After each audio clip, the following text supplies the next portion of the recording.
வணக்கம், நான் வசந்தி.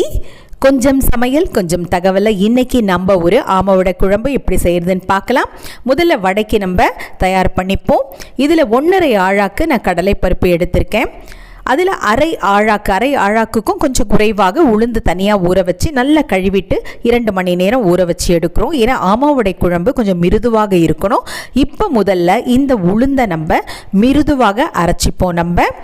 ஏன்னா ஆமவடை குழம்பு வடை பார்த்திங்கன்னா மிருதுவாக இருந்தால் தான் குழம்பு ரொம்ப ருசியாக இருக்கும். முதல்ல இதை மிருதுவாக நம்ம எடுத்துப்போம்.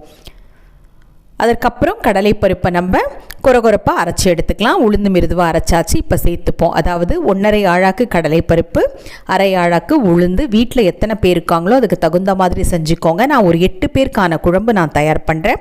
கடலைப்பருப்பும் ரொம்ப கொரகொரப்பாக வேண்டாம். ஏன்னா நம்ம முருகலாக வடை செய்ய போகிறதில்ல. கொஞ்சம் நம்ம ஒன்றும் பாதின்றதை விட கூட கொஞ்சம் அப்படி இப்படி அரைச்சி எடுத்துக்கலாம். இதில் பார்த்திங்கன்னா வெங்காயம் பொடியாக நறுக்கியது 2 வெங்காயம் நான் சேர்க்குறேன். கறிவேப்பிலை பொடியாக நறுக்கியது சேர்த்துப்போம். கொத்தமல்லியும் நல்லா அலசிட்டு நல்லா மெலிதாக நறுக்கி அதில் சேர்த்துப்போம். நம்ம கொஞ்சம் உப்புத்தூள் சேர்த்து நல்லா கலந்து வடைகளை முதல்ல நம்ம தயார் பண்ணிப்போம்.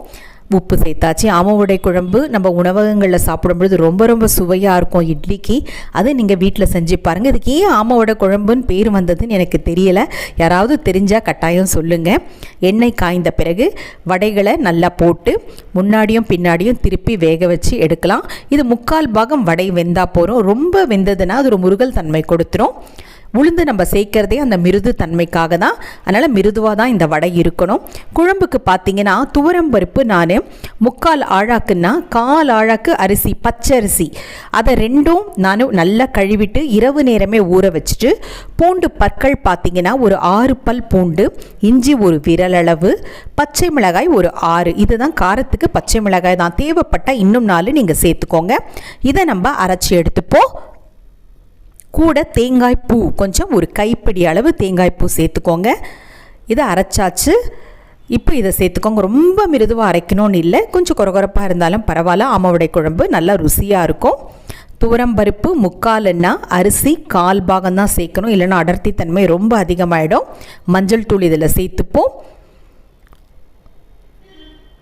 தயிர் பார்த்திங்கன்னா ஒரு 1/4 கிண்ணம் தயிர், அதாவது ஒரு குழிக்கரண்டின்னு வச்சுக்கோங்களேன். அந்த தயிரை நல்லா விஸ்கில் எப்படி நுரைக்க நீங்கள் அடிச்சிருங்க. அப்படியே சேர்த்தோம்னா அங்கங்கே திரியாக தயிர் நிற்கும். மின்னம்மி குடுவையை அலசிட்டு அந்த தண்ணி இதில் நல்லா சேர்த்துக்கோங்க. குழம்பு பார்க்குறதுக்கு கம்மியாக தெரியுது, ஆனால் இது வெந்து வரும்பொழுது அந்த துவரம்பருப்பு அரிசி அதோட அடர்த்தி தன்மை சேர்ந்து 3 மடங்கு அதிகமாகும். வீட்டில் எத்தனை உறுப்பினர்கள் இருக்காங்களோ அதுக்கு தகுந்த மாதிரி கொஞ்சமாக செய்யுங்க. நிறைய செஞ்சுட்டு அப்புறம் கஷ்டப்பட வேண்டாம். நல்லா கலந்து விட்டுக்கோங்க. ஏன்னா உருண்டைகள் கட்டும். கொஞ்சம் உப்பு சேர்த்துக்கோங்க. நல்லா இந்த விஸ்கில் போட்டு நல்லா கலந்து விடுங்க. உருண்டைகள் இல்லாமல் கலந்து விடுங்க. அப்போ தான் குழம்பு திரியாக ஆகாமல் நல்லா இருக்கும். குழம்பு தாளித்த பிறகு கூட இது நல்லா கலந்து விடணும். ஒரு பக்கம் சுடுதண்ணி கட்டாயம் வச்சுக்கோங்க. ஏன்னா குழம்பு கொதித்த பிறகு நான் ஏற்கனவே சொல்லியிருக்கேன், பச்சை தண்ணி ஊற்ற வேண்டாம்னு. ஒரு பாத்திரம் வச்சு அலுமினிய பாத்திரம் வச்சாச்சு. அதில் எண்ணெய் ஒரு குழிக்கரண்டி எண்ணெய் நான் சேர்க்குறேன். எண்ணெய் காய்ந்த பிறகு நம்ம கடுகு கருவேப்பிலை சேர்த்துப்போம். கடுகு நல்லா பொரிஞ்ச பிறகு நம்ம கருவேப்பிலை சேர்த்துப்போம். மறக்காமல் என்னுடைய காணொளியை பதிவு பண்ணுங்கள். பக்கத்தில் இருக்க மணி மீது அழுத்துங்கள். இப்போது இந்த மசாலா கலவை, நம்ம அரைத்த விழுது கலவையை இதில் நம்ம சேர்த்து விடாமல் கைவிடாமல் கிண்டிக்கிட்டே இருக்கணும். பெருங்காயம் இருக்குது, நம்ம கடைசியில் சேர்த்துப்போம். நான் சொல்லியிருக்கேன் அந்த மணம் போயிடும் சொல்லி.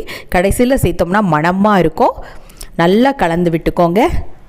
வீட்டுக்கு யாராச்சும் விருந்தாளி வராங்கன்னும் பொழுது நமக்கு நல்லதாக ஏதாச்சும் வித்தியாசமாக செய்யணும் அப்படின்னு நினைக்கும் பொழுது இந்த குழம்பு நம்ம செய்யலாம். அதுவும் இட்லி மிருதுவாக பூ மாதிரி இருந்ததுன்னா இந்த குழம்பு ஊற்றிட்டு சாப்பிட்டா அவ்வளோ நல்லாயிருக்கும். குழம்பு நல்லா கொதிச்சிடுச்சு. மஞ்சள் தூள் பத்தலைன்னா இன்னுமே சேர்த்துக்கோங்க. தண்ணி பாருங்கள், சுடு தண்ணி இன்னுமே நான் கொஞ்சம் சேர்க்குறேன். நல்லா கலந்து விட்டுக்கோங்க. சுடுதண்ணி சேர்த்தோம்னா தான் அந்த சுவை குன்றாமல் இருக்கும். உப்பு பார்த்து சேர்த்துக்கோங்க. நல்லா கலந்து விட்டு இந்த அளவுக்கு பாருங்கள், நம்ம ஊற்றும் பொழுது எப்படி இருந்தது, இவ்வளோ ஆயிடுச்சு பாருங்கள். இப்போ நல்லா ஒரு தேக்கரண்டி பெருங்காயம் சேர்த்துக்கோங்க.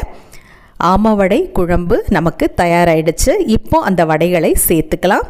வடையோட அளவு, இந்த குழம்போட அளவெல்லாம் உங்கள் குடும்ப உறுப்பினருக்கு ஏற்ற மாதிரி நீங்கள் செய்யுங்க. அரை அழகு துவரம்பருப்பு போட்டிங்கன்னா ஒரே ஒரு குழிக்கரண்டி பச்சரிசி சேர்த்தாவே போகிறோம். அந்த மாதிரி பார்த்து அளவுகளை மாற்றி செய்யுங்க. கொதித்த பிறகு வடையை போட்டு ஒரு இளந்தீயில் ஒரு 5 நிமிடம் இருக்கட்டும். அப்போ தான் அது மிருதுவாக வேகும். நல்லா அப்படி கலந்து விட்டுக்கோங்க. தயாராகிடுச்சு. மீண்டும் சந்திப்போம். நன்றி, வணக்கம்.